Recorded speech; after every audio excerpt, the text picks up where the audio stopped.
Welcome to Real Talk with Tina and Ann. I am Tina. And I am Anne. And I first off want to just like scream at the top of my lungs because I am just so excited that you are here, Tina, because I have missed you so much. And I know that our listeners have. Well, thank you. It's good to be back. It was nice to have the summer off and be able to focus on all of the chaos that is life. But it's also good to be back and especially get to talk with you and get back into what are we going to chat about this week? And hopefully we help some listeners along the way. Yeah, there's nothing like you and me together. So it is a blessing and I have to have us back Thank together you. again. But when you were on Yay. break, when you were on break, I had this man on, Mikey Silas, and he, he's a really cool guy, so profound with his words. He's a musician, an artist, and such a wise man. And when he would talk, I can't tell you how many times that he stopped me in my tracks because I think that his words actually could resonate with every single person. One of the things that he said was the worst thing you could do to someone is, and first of all, I just want to sit there for a minute because when you think about that, you think about the words. If somebody would say to you, what's the worst thing that somebody could say? Or what's the worst thing that somebody could do to you? I mean, I think that we could just list. I mean, people would just, I wish that our Hmm. listeners were right here in this room because I think that they would just Hmm. start spouting off all these things that people would do or say. And, but I think that every single thing that anybody would list would fall under the umbrella of what Mikey said. So, this is what he said. And first, I want to preface it by saying that I've actually thought about this many times because of something that the Bible says. So, if that piqued your interest too. So, what he said was the worst thing that you could do to someone is to do something to them that causes them to lose their faith in humanity, to become Ooh. mistrusting, to become skeptical, to become pessimistic because of something that you did or something you said that you would do and you didn't do, and it affected them deeply. These actions can affect people in a way that is so detrimental that they are not able to fully live their life. I'll tell you. Wow. I so you shared this with me and Yeah. I that stopped me in my tracks. And I Mm, thought, he is absolutely right. And some of the words that were coming to me are in things of the worst thing you could do to someone is backstab them, mm, lie to them or about them, mm-hmm, gaslight them, mm-hmm. betray them. I Betrayed. think you're right. That all falls under all of the things that he is saying because it causes mistrust. I can totally just see so many things falling under that umbrella, like you said. And you know, the other reason that I love this is because I think we've all heard the quote, sticks and stones will break my bones, words will never hurt me. And we've all heard people say, well, you know, you don't let them impact you. Don't let their words hurt you. You have Right. control. And it's like sometimes you really don't. And that's what I loved about him saying this. It's like it took away Mm-hmm. that whole feeling of, well, gosh, I'm feeling this way because someone did this to me or that to me. And I guess I'm not supposed to. I'm Mm. letting it in. I feel like the old saying kind of flips the script and it makes Ah, you feel like you're the villain in your own story. And right, it's like, right. no, no, no. I love this because it's a shared responsibility, if you will. People truly can, and their words truly can have, and their actions truly can have a positive or negative impact. Absolutely. Can Yeah, hurt or can heal.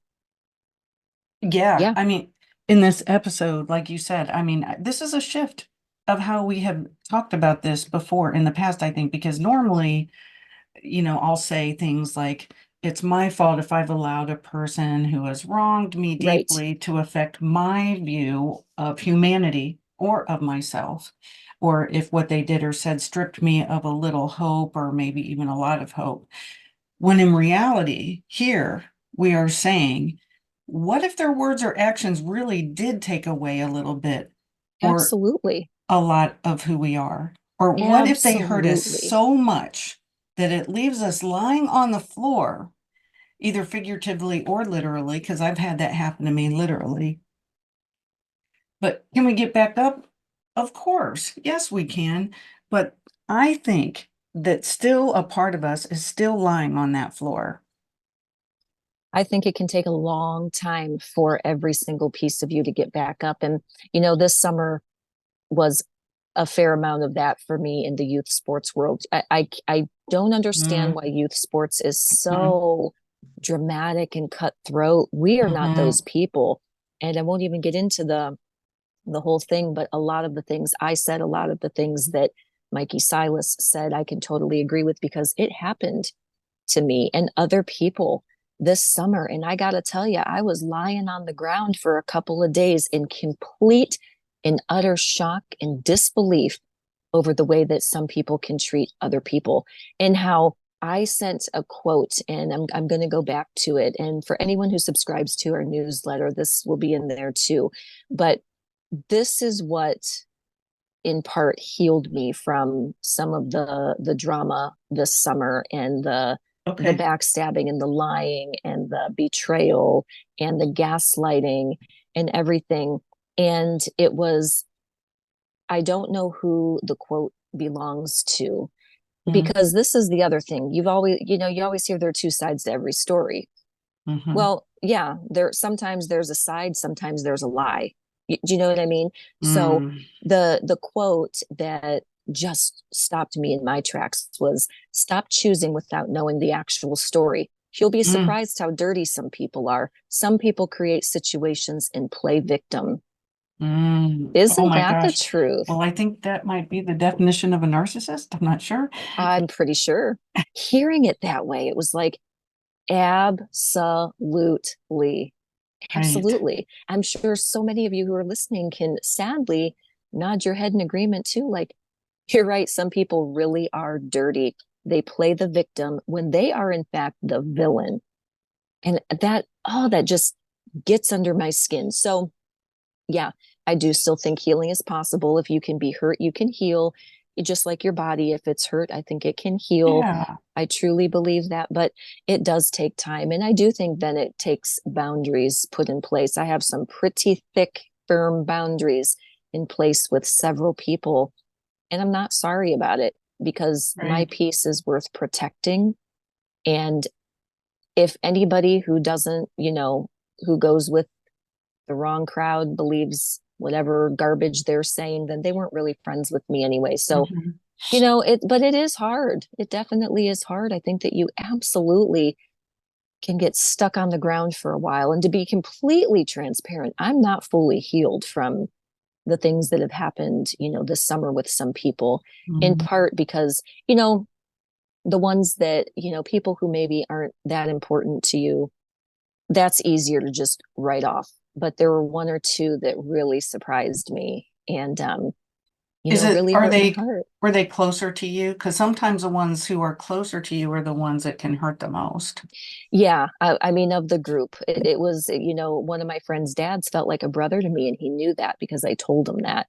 And so he, I think, was the worst culprit of them all. Mm, And ab- absolutely left me lying on the couch in complete, I couldn't even speak with the nastiness and the gaslighting that was used. So I feel for anyone who's gone through that too, because gaslighting is a very interesting, mm, manipulative, narcissistic thing. And it's really awful. It's really awful. It really messes with your mind. yeah. A couple things. The one thing that when you were talking and you said about knowing both sides of the story, I that is so powerful because nobody else was in that room. Nobody knows they only know what this person says or what this person says. And unless you were in the room and you witnessed it, and even then you don't know the backstory completely Hmm. because you Hmm. haven't been in the room every single time these two people have been in the room. So you can't really make an educated opinion. Now, of course, I would always side with my friend because I know you. I Right, know what type right. of person you are. I know what you're capable of and who you are in other situations and with me. So I doubt 100% what that other person would say, of course. Oh, I know. Yeah. And it's like I know the things being said aren't true, but you're like, There- how did you even come about that? right. How does one actually make things up and actually try to plot against you?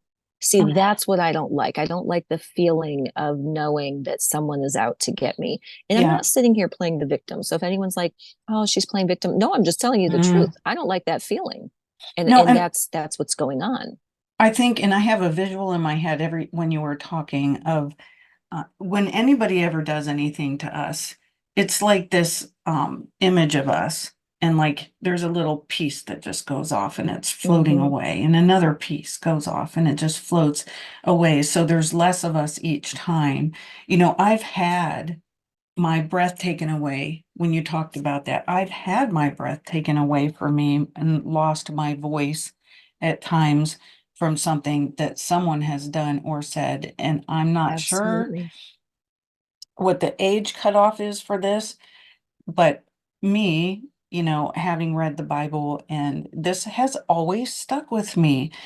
Jesus said in Matthew 18:6, and you can take it for whatever it is, in whatever direction it is you want to with it, but whoever causes one of these little ones who believe in me, who would be Jesus, to stumble by leading him away from my teaching, it would be better for him to have a heavy millstone hung around their neck and to be drowned in the depths of the sea. I can't tell you how many times I have thought of that. But when I was thinking about this episode, you can take it either literal or figurative when you think about the words little ones. Because to me, of course, at first you go to a child, but Hmm. then you can twist the words, not to misrepresent the words, but little one could be a brand new person with God. Sure. It could be somebody who's vulnerable, mentally young, somebody disabled, someone who in that moment in time is looking to the person of power in a way that they actually can become prey.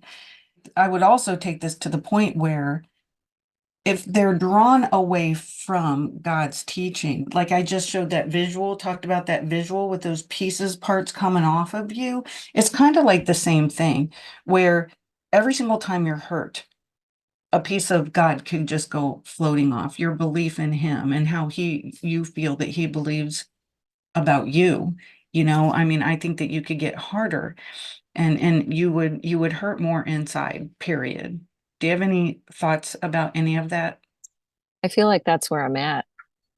I Mm. feel like, for example, and it's not so much with the recent situation I was just talking about, but Hmm. I feel like that was a great example of what my mom's early onset Alzheimer's disease has done to me. Yeah. Through all of the other hurt and pain that has gone on in my life, I've never really been angry. I feel like I've handled it well or been understanding, or I don't know. I don't even really quite know how to describe it. I've just never felt so angry and so like, stay back, God, because if this is what it's like to follow you, Mhm. I'm struggling here. So it's not that I'm not a believer anymore or anything like that. It's like I've said, I think before, I need some grace and space. And Right. if it's true that he'll be there to come back for the one, then I believe there will be a time that I will come back, which is interesting because my husband just recently, over the weekend, was asking how I felt about getting back into church. And I was just like, I do believe in fake it till you make it in some instances. but Yeah. there's feels something wrong about it. Just doesn't sit well with me if I were to go into church and I would be praising God, but I don't really feel that way. It Mhm. goes all back to the feeling. I know we've talked about this over and over and over, and it's that feeling that I can't get my what I'm supposed to know and my feelings to be lined up. And so how you described it, you've really got me thinking. I think that that might be what's happening. And they always say the thing that you want to push away most sometimes is the thing you really need. What do I think about it? I think that that is exactly where I am. And you're right. I feel like probably the thing I need would be to get back into church and fill myself back up again, because there are pieces that have come off in all of my hurt over the last going on 5 years. I can't even believe it's been almost 5 years that my mom was Oh, diagnosed. And, wow. you know, it's Gosh. gone I, downhill so quick. And that's, I think you're right. And I think that that's where I am. And I'm willing to bet that some of you watching and listening might be there too. And it's okay. I want to say it's okay, really. I think we need to embrace where we are oh, and, absolutely. know that our feelings are valid. And I think I'm still on the same road, but I may have taken a little bit of a different path to get a little bit of distance, from God right now. That was so good how you described it. Well, Really spot on. I, and I'll talk about this more in a little bit, but I was hurt in the church, and I've never gone back really to a physical church. I've tried here and there. Do I think it's God's fault? No, but I don't trust a lot of godly people. Let's put it that way. Sure. And they really did put a wedge between me and the church, and I think between me and God, honestly. When we were talking about this, I mean, I've had my life flashing before me, and there are people that I honestly, this is what I want to say to them. Not that I'm not going to let your words hurt me. I want to say, no, you hurt me. You took something from me that I can never get back. Yeah. How powerful is that? Don't you feel like, wow, talk about turning the table, Yeah, I mean, so many times that's what we normally want to do because, oh, no, I'm not going to let you hurt me. It's like, you hurt me. right? Right.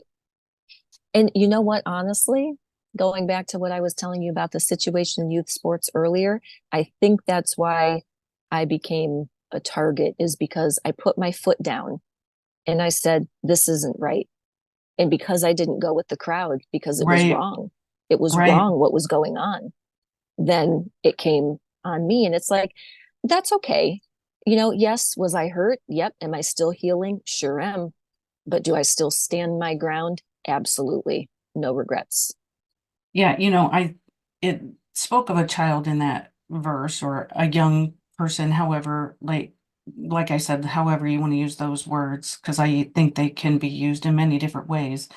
But I think of the innocence of a child and how they are born. And I remember holding my kids after they were born. They've all been adopted, but a few of them I have held shortly after they were born. And, I can remember just holding, like, I wanted that moment to stay there forever because as Yeah. time has gone, I have gradually watched their view of the world, of life and humanity and I've watched them come home, hurt from their peers, hurt from adults, one not wanting to ever go back to school because a teacher hurt him.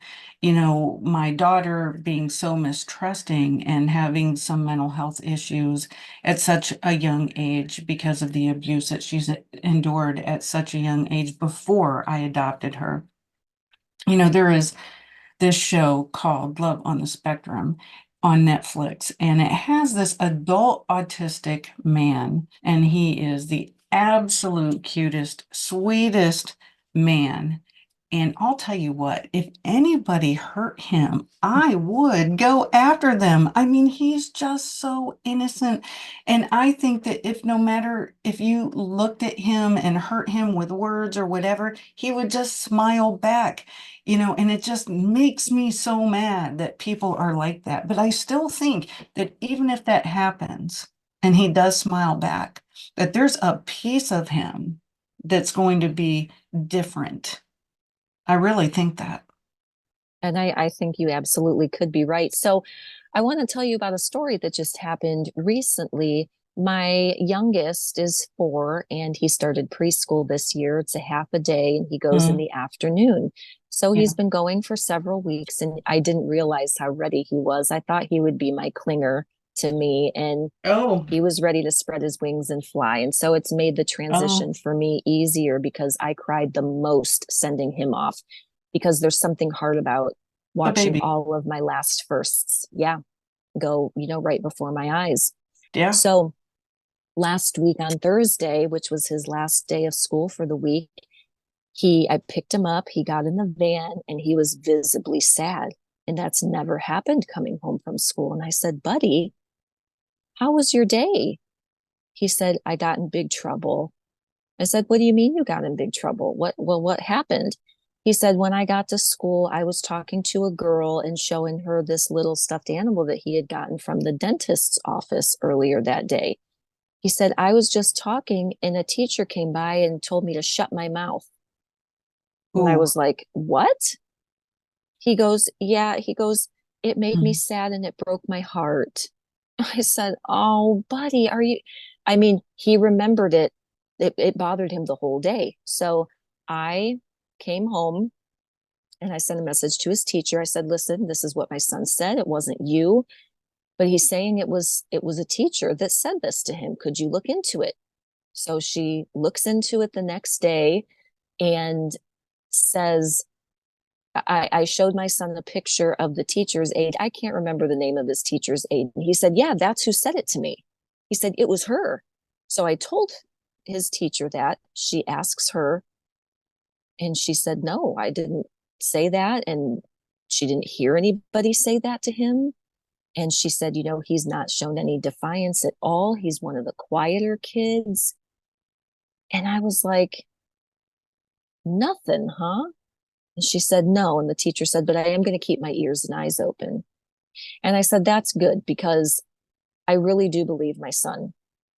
I really do. I don't know what else to tell you, but I do believe him. I also believe in mistakes, second chances, things like that. I said, but if I do find out that this happens again, or, I said, I will come into the school and I will be happy to sit down with someone and teach them the kind ways to tell a 4-year-old to be quiet. It's not like he was running rampant down the hallways or something. I mhm. don't know. He was just simply talking to the girl next to his Right, locker. And right, he even said I wasn't being a good listener. So my assumption is someone should have told him to be quiet, not shut your right, mouth. right. The reason I'm telling you this story is for what you were just saying before this. I feel like how hard is it to pick and choose our words more carefully? Mm, How hard is it to choose kindness? It really isn't. I mean, that should have been a no-brainer. So whoever said it, I really don't think it was at all necessary, especially for a little boy whose first year in school was just talking, could have just said, we need to be quiet, or we need to use our inside voice, mhm, or it's time to get into the classroom now. So many other things you could say than shut your mouth mhm. because that really hurt him because he is so sensitive. And so I, maybe to some listening or watching, you're like, well, that's not a big deal. That's okay. Maybe it's not. But to me, it is because we preach, preach, preach, and teach and model kindness. And the words we say matter. And And so I I want felt to, like it goes along with what you were just talking about. and yeah, I want to tell you why it's important, why it isn't small, because you believed him. And that's so crucial to our littles that they know that they are believed and they are heard. And, because my son last year had an incident with a teacher, didn't go for a couple months, had to be Mhm. administratively placed at a different school. And, he's not one. He loves school. He Right. loves school now. And he's not getting into any trouble or anything. He is ornery, you Sure. know. Is he always right? Absolutely not. And I Right. will, Right. be the first person to say he was wrong. But when he felt the way he felt, and it was so strong, and I backed him up, and I believed in him because I was seeing what was happening. Yeah, I mean, it really does make a difference. I wrote a person in my past who had hurt me greatly, but quickly, I just want to tell the situation real fast. I was hurt by somebody in the church, and I went to the administration of the church and I told them what happened. And the person who did what they did will never be erased from my body. But what the pastor and the female administrator did, I believe, was worse. They didn't believe me, they blamed me. Mm, I wrote both of them. Of course, neither of them responded. I ran into this woman decades later at an event, and I had the chance to just say to her, have you ever thought about that anymore? When you could have handled it differently? And she just looked at me, and instead of apologizing or whatever she could have said, she just said, "You're not over that yet." uh, So, yeah. it just hits you in the gut. And first of all, it's confusing when those who are well respected are Hmm. doing something to you that's not right. Right. Like your son, the Right. teacher, somebody, they're respected, they're doing something wrong to you. It's confusing. And then they send off this thing, especially in a church situation, that it makes you believe that you're the one that's wrong. Right. If they sent off this message to me that, if you don't believe me, then God doesn't believe me. If you're telling me you don't want me around anymore, then it feels like God is rejecting me. So it is so important how we as parents or whoever, that we really let the people know that they're heard and that they're believed. It really sends off a message. And I did use words that say, if this is true, Mm-hmm. phrases like that. But at the end of the day, my husband and I sat down and we said, he's never made stuff up before. He was so upset about it. His story has never changed. Even it got brought up again today. His story hasn't changed, Mm-hmm. and so it really bothered him. And that's because we don't talk to our children like that here. Well, the school certainly isn't going to either. So, I guess if you have a takeaway from this segment of the show, it would be if you're not allowing something like that at home, you do not have to allow other people to treat your kids that way. It might be a teacher, a higher up principal, it might be a coach. You know, I remember a story of our former pastor telling us about how they did not like one of the coaches one time that one of their kids had. And so they finished Mm-hmm. out the season, and it was the way that the coach talked to the kids. It wasn't a personal thing, if you Mm, will. It was the way that he talked to the kids. And I remember her saying that her husband went up to him at the end of the season and said, "Thank you so much for your time. We know that that takes a lot of effort. My son will never play mhm. for you again, and here's why. Oh, We that's so don't like the way that you good. talk to the kids and how you broke them down and the words that you used and this and that." And they said, "So we will never play with you again, but we wish you the best." But people Oh my can't gosh, handle the truth. that is oh my gosh, I love that. Yeah, yeah, To have the I do. guts Yes. to be able to go up there and say that and speak up for I have spoken up for my child, but I mean, those words were so perfectly Yeah, said. I agree. I think so too. I think so too. Because honestly, all the way back then is when I think that it even begins for people to start. those little pieces to just start floating off of you. And you can see Hmm. even your child starting to change in how they feel about things, and they're being robbed of how they feel about humanity.